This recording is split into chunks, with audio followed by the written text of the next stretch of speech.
আচ্ছা প্রিয় শিক্ষার্থীরা, তোমরা বলো তো ইংরেজিতে অ্যালফাবেট কয়টি? অবশ্যই তোমাদের উত্তর হবে 26টি। কিন্তু উত্তরটি নিঃসন্দেহে তোমাদের ভুল হয়েছে। ইংরেজিতে অ্যালফাবেট 26টি নয়।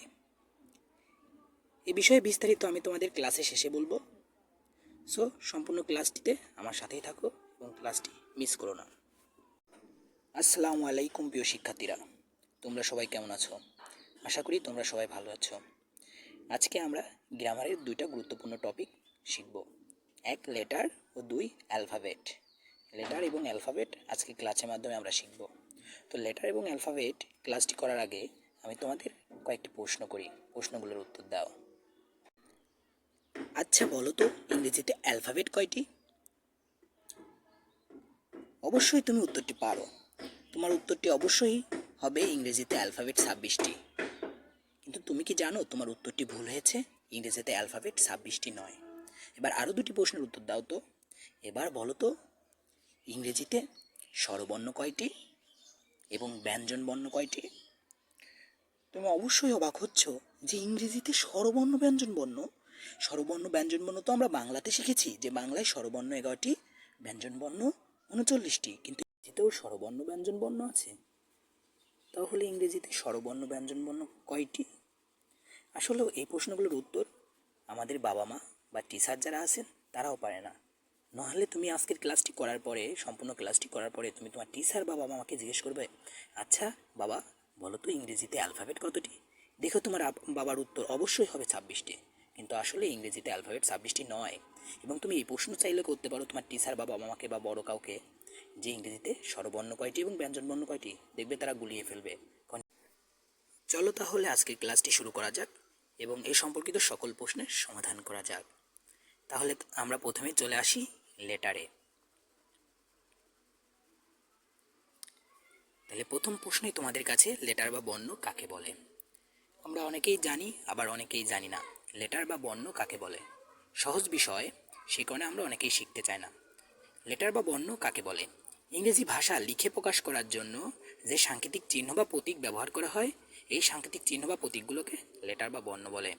আবারও বলি, ইংরেজি ভাষা লিখে প্রকাশ করার জন্য যে সাংকেতিক চিহ্ন বা প্রতীক ব্যবহার করা হয়, সেগুলোর প্রত্যেকটিকে এক একটি লেটার বা বর্ণ বলে। লেটার শব্দের বাংলা অর্থ হচ্ছে বর্ণ। যেমন আমরা ইংরেজিতে লিখি ABCDEFG, এগুলো হচ্ছে লেটার বা বর্ণ। ইংরেজিতে লেটার বা বর্ণ দুইভাবে লেখা হয়, ক্যাপিটাল লেটার, স্মল লেটার। এটা তোমরা সবাই জানো, তোমরা সবাই লেখো। ইংরেজিতে লেটার দুইভাবে লেখা হয়, ক্যাপিটাল লেটার এবং স্মল লেটার। ক্যাপিটাল লেটার কি আর স্মল লেটার কি? ক্যাপিটাল লেটার হচ্ছে ইংরেজি বড় হাতের অক্ষর। ইংরেজি বড় হাতের অক্ষরকে ক্যাপিটাল লেটার বলা হয়। আর স্মল লেটার কি? ইংরেজি ছোট হাতের বর্ণ যেগুলো আছে এগুলোকে স্মল লেটার বলা হয়, অর্থাৎ ছোট হাতের অক্ষর। তাহলে ক্যাপিটাল লেটার আর স্মল লেটার বোঝা গেল। উচ্চারণের উপর ভিত্তি করে লেটারকে দুই ভাগে ভাগ করা যায়, এক ভাওয়েল, দুই কনসোনেন্ট। ভাওয়েল এবং কনসোনেন্ট। ভাওয়েল শব্দের অর্থ স্বরবর্ণ এবং কনসোনেন্ট শব্দের অর্থ ব্যঞ্জনবর্ণ। তাহলে ভাওয়েল বা স্বরবর্ণ কাকে বলে? ইংরেজিতে যে বর্ণগুলো অন্য বর্ণের সাহায্য ছাড়াই উচ্চারিত হতে পারে তাদেরকে ভাওয়েল বা স্বরবর্ণ বলে। আবারও বলি, ইংরেজিতে যে বর্ণ অন্য বর্ণের সাহায্য ছাড়াই উচ্চারিত হতে পারে তাকে ভাওয়েল বা স্বরবর্ণ বলে। ইংরেজিতে ভাওয়েল বা স্বরবর্ণ আছে 5টি। কি কি? 5টি হলো এ, ই, আই, ও, ইউ। আবারও বলি, ইংরেজিতে ভাওয়েল আছে 5টি, এ, ই, আই, ও, ইউ। এই 5টি বর্ণকে ইংরেজিতে ভয়েল বা স্বরবর্ণ বলা হয়। এবার আসি কনসোনেন্ট বা ব্যঞ্জন বর্ণে। কনসোনেন্ট বা ব্যঞ্জন বর্ণ কাকে বলে? ইংরেজিতে যে বর্ণ ভাওয়েল বা স্বরবর্ণের সাহায্য ছাড়া উচ্চারিত হতে পারে না তাকে কনসোনেন্ট বা ব্যঞ্জন বর্ণ বলে। ইংরেজিতে যে বর্ণগুলো ভাওয়েল বা স্বরবর্ণের সাহায্য ছাড়া নিজে নিজে উচ্চারিত হতে পারে না, অর্থাৎ কনসোনেন্ট বা ব্যঞ্জন বর্ণ উচ্চারিত হলে ভাওয়েল বা স্বরবর্ণের সাহায্য দরকার হয়, এই বর্ণগুলোকে ইংরেজিতে কনসোনেন্ট বলে। ইংরেজিতে মোট বর্ণ 26টি। 26টি বর্ণের মধ্যে এ, ই, আই, ও, ইউ এই 5টি বর্ণ হচ্ছে ভাওয়েল। এই 5টি বর্ণ বাদে বাকি 21টি বর্ণ হচ্ছে কনসোনেন্ট।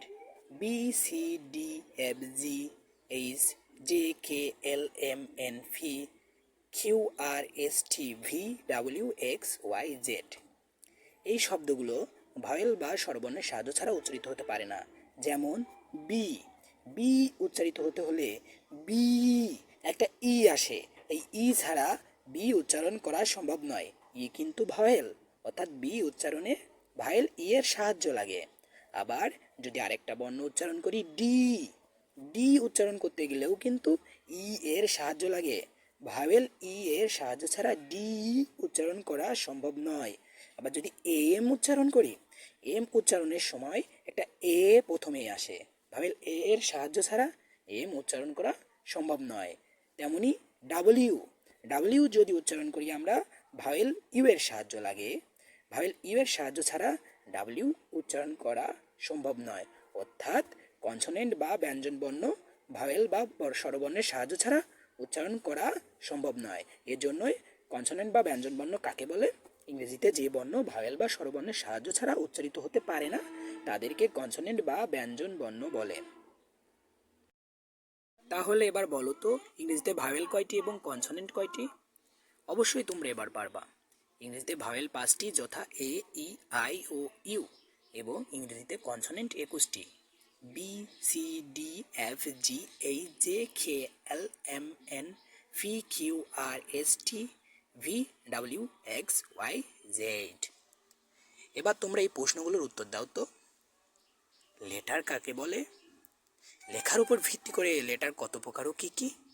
উচ্চারণের উপর ভিত্তি করে লেটার কত প্রকার ও কী কী? ভাওয়েল কাকে বলে? কনসোনেন্ট কাকে বলে? ইংরেজিতে ভাওয়েল কয়টি এবং কনসোনেন্ট কয়টি?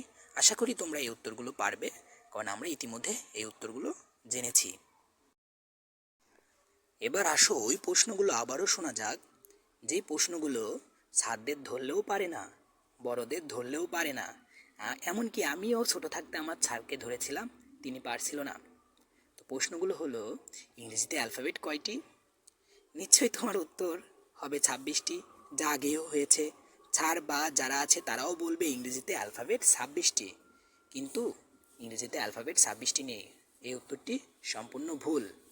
এবার আসো আরও দুটি প্রশ্ন শুনি। প্রশ্নটি আগেও করেছি যে ইংরেজিতে স্বরবর্ণ কয়টি এবং ব্যঞ্জনবর্ণ কয়টি? নিশ্চয়ই তোমার উত্তর হয়েছে 11টি বা 21টি। আসলে তোমার উত্তরটি ভুল হয়েছে, কেননা উত্তর হবে ইংরেজিতে স্বরবর্ণ 5টি এবং ব্যঞ্জনবর্ণ 21টি। কি ইংরেজিতে ভাওয়েল 5টি, কনসোনেন্ট 21টি আমরা পড়েছি, স্বরবর্ণ 5টি এবং ব্যঞ্জনবর্ণ 21টি। এটা কিভাবে সম্ভব? দেখো তাহলে বিস্তারিত। তোমরা কি জানো ভাওয়েল শব্দের অর্থ কী এবং কনসোনেন্ট শব্দের অর্থ কী? এই দুটো জানলেই আমাদের এই প্রশ্নগুলোর উত্তর খুবই সহজ হয়ে যাবে। ভাওয়েল শব্দের অর্থ স্বরবর্ণ এবং কনসোনেন্ট শব্দের অর্থ ব্যঞ্জনবর্ণ। ইংরেজি ভাওয়েল শব্দের অর্থ স্বরবর্ণ এবং কনসোনেন্ট শব্দের অর্থ ব্যঞ্জনবর্ণ। যেহেতু ইংরেজিতে ভাওয়েল 5টি, এ, ই, আই ও ইউ, তাহলে ইংরেজিতে স্বরবর্ণও 5টি। অনুরূপভাবে যেহেতু কনসোনেন্ট শব্দের অর্থই ব্যঞ্জনবর্ণ, যেহেতু কনসোনেন্ট 21টি ইংরেজিতে, অতএব ইংরেজিতে ব্যঞ্জনবর্ণও 21টি। কি হলো, বুঝতে পেরেছো? আসলে আমাদের সমস্যা হলো আমরা এই ছোট্ট গ্রামারগুলো শেখার সময় বাংলাটাকে গুরুত্বই দিই না, এবং স্যারেরাও আমাদের শেখানোর সময় বাংলাটাকে গুরুত্ব দেয় না এবং বাংলাটাকে আমাদের শেখায় না। এবার আসো আমরা অ্যালফাবেট শিখি। অ্যালফাবেট বা বর্ণমালা কাকে বলে? ইংরেজিতে মোট 26টি লেটার বা বর্ণ রয়েছে। এটা তোমরা সবাই জানো যে ইংরেজিতে মোট 26টি লেটার বা বর্ণ রয়েছে। এই 26টি লেটার বা বর্ণকে একত্রে অ্যালফাবেট বা বর্ণমালা বলা হয়। ইংরেজিতে মোট 26টি লেটার বা বর্ণ রয়েছে। এই 26টি লেটার বা বর্ণকে একত্রে অ্যালফাবেট বলা হয়। অতএব ইংরেজিতে মোট লেটার বা বর্ণ 26টি। তাহলে ইংরেজিতে অ্যালফাবেট কয়টি? এই প্রশ্নটি আমি তোমাদের প্রথমে করেছিলাম যে ইংরেজিতে অ্যালফাবেট কয়টি, যার উত্তর অনেকেই দেয় 26টি, যার উত্তর বড়রাও পারে না। উত্তর হবে একটি, অর্থাৎ ইংরেজিতে 26টি লেটার বা বর্ণ নিয়ে একটি অ্যালফাবেট বা বর্ণমালা গঠিত। ইংরেজি 26টি লেটার বা বর্ণ নিয়ে একটি অ্যালফাবেট বা বর্ণমালা গঠিত, অর্থাৎ বর্ণ বা লেটার 26টি, কিন্তু অ্যালফাবেট বা বর্ণমালা একটি। এই প্রসঙ্গে আমি অনেক সময় আমার স্টুডেন্টদেরকে একটি উদাহরণ দিই, যে ধরো তোমাকে 26টি ফুল দিয়ে মালা তৈরি করতে বলা হলো, তাহলে তুমি এখানে মালা তৈরি করবে কয়টি? তারা উত্তর দেয় একটি, কিন্তু ফুল ছিল কয়টি? 26টি, অর্থাৎ 26টি ফুলের একটি মালা। ফুল 26টি এবং মালা একটি। 26টি ফুলের যদি একটি মালা হয়, একইভাবে ইংরেজি বর্ণ বা লেটার 26টি, কিন্তু 26টি বর্ণ বা লেটারের বর্ণমালা কয়টি? একটি। 26টি লেটার বা বর্ণ নিয়ে একটি বর্ণমালা গঠিত। অতএব তোমরা তোমাদের উত্তরটি পেয়ে গেছো যে ইংরেজিতে বর্ণমালা বা অ্যালফাবেট কয়টি? ইংরেজিতে অ্যালফাবেট একটি, যা আমাদের অনেক টিচারেরাও জানে না। এই ছিল আজকের ক্লাসে। আশা করি তোমরা সম্পূর্ণ ক্লাসটি বুঝতে পেরেছো। আজকের ক্লাসটি এ পর্যন্তই। পরবর্তী ক্লাসে আমরা গ্রামারের অন্য বিষয় শিখব। সবাইকে ধন্যবাদ জানিয়ে শেষ করছি। আসসালামু আলাইকুম।